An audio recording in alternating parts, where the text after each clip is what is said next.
The story that we see of Lazarus being raised from the dead is far more than just your average miracle story, not just in the fact that it's a resurrection from death, for there are others of those throughout the Gospels.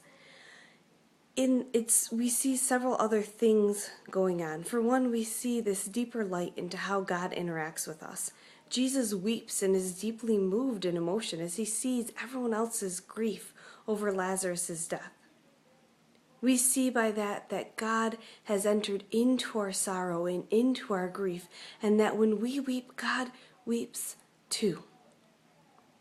We're also challenged in our faith in the person of Martha, who proclaims this wonderful and deep and rich faith in Jesus being the Messiah, the one who can do all things.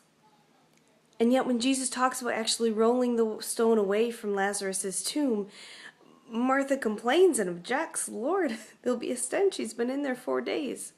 She stops short at actually believing that she will see Jesus do these things.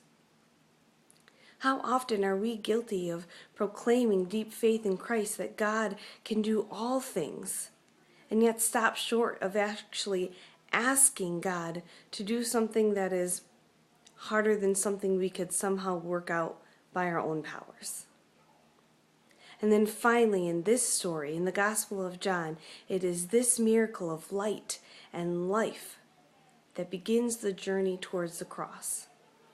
As the leaders see that Jesus is dangerous in their view and decide that he must die, we see that Jesus wants to bring us life, even if it means his own death.